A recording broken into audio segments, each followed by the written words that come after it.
മണിക്ക് ഞാനിവിടെ വന്നിരുന്നു. ഞാൻ ഇന്നലെ ഞാൻ പറഞ്ഞിരുന്നില്ലേ, നമ്മുടെ ക്യൂൻ മേരീസ് കോളേജിൽ പഠിക്കുന്ന ഞാൻ ഇന്നലെ ബീച്ചിൽ പോയി. പക്ഷെ അല്ലെ ഒരു അക്കരി പറ്റി. അവളുടെ ഒരു കൂട്ടുകാരി ഉണ്ടായിരുന്നു, ഒരു മോളി. അവക്കെന്നെ ഒരു പൊടി നോട്ടം. നേര് പറഞ്ഞ രണ്ടാളെയും കൂടെ സന്തോഷിപ്പിച്ചേർത്താൻ ഞാൻ കുറെ പാടുപെട്ടെന്റെ ബാല. അല്ല എന്തടേ ഇങ്ങനെ, ഞാൻ അത്രയ്ക്ക് സുന്ദരനാണ്? എനിക്കങ്ങനെ തോന്നിയിട്ടില്ല.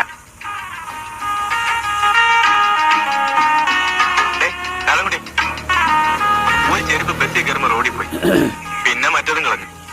ഒരു ചെരുപ്പ് സംഘടിപ്പിക്കട്ടെ, ഒരു 10 രൂപ താടാ. 10 രൂപയോ? 10 രൂപ കണ്ടവനെ കണ്ടിട്ട് ഒരാഴ്ചയായി. നിനക്ക് ബീച്ചിൽ പോകാനും ചുറ്റിയടിക്കാനും ധാരാളം കാശുണ്ടല്ലോ. ഇടേ അതിനൊക്കെ ഒരു ചില്ലിക്കാശ് എന്റെ മുടക്കില്ല. കംപ്ലീറ്റ് അവളുമാര് നോക്കിക്കോളൂ. എന്നാ നീ അവളുമാരോട് വാങ്ങിത്ത ഒരു 10 രൂപ. അതൊക്കെ ചീപ്പല്ലേ. എന്നാ നീ എനിക്ക് ജോലി വാങ്ങിത്താ. വരട്ടടേ, ധൃതി വെച്ചാലോ നമ്മുടെ പാവം പൂക്കും. കുഴിയിൽ കാല് നീട്ടുമ്പോഴായിരിക്കും. നീ ഹോട്ടലിൽ പോകുന്നില്ലേ? ചെല്ലെ, വൈകുന്നേരം വാ. അപ്പൊ രൂപ വല്ല ഒപ്പം നോക്കട്ടെ. നീ തരത്തിപ്പിള്ളേ, ഞാൻ വയ്യല്ലേ?